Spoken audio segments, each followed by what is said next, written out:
ఈరోజు వండడానికి కూరగాయలు లేవు, షాప్కి వెళ్ళి తీసుకురా. నేను వెళ్ళనమ్మా. నాన్న అన్నయ్య కూడా లేరు కదమ్మా, వెళ్ళి తీసుకురా. ఆహా, నేను వెళ్ళనమ్మా. అయితే ఇంకేం చేస్తాం, నేను వెళ్తాలే.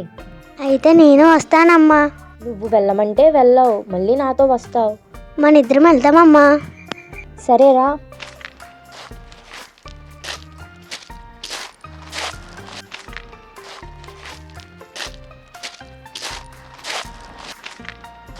కూరగాయలమ్మా, కూరగాయలు తాజా తాజా కూరగాయలు, తాజా తాజా కూరగాయలు. బాబు, కేజీ ఉల్లిపాయలు, అర కేజీ టమాటాలు, పావు కేజీ బంగాళదుంపలు ఇవ్వు.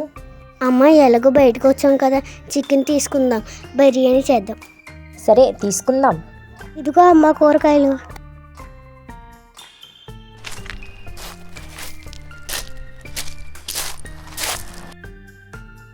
అయ్యో, షాప్ లేదమ్మా ఈరోజు. అయ్యో, బిర్యానీ ఎలాగా? కూరగాయలు తీసుకున్నాం కదా, వెజ్ బిర్యానీ చేస్తా. సరే అమ్మా.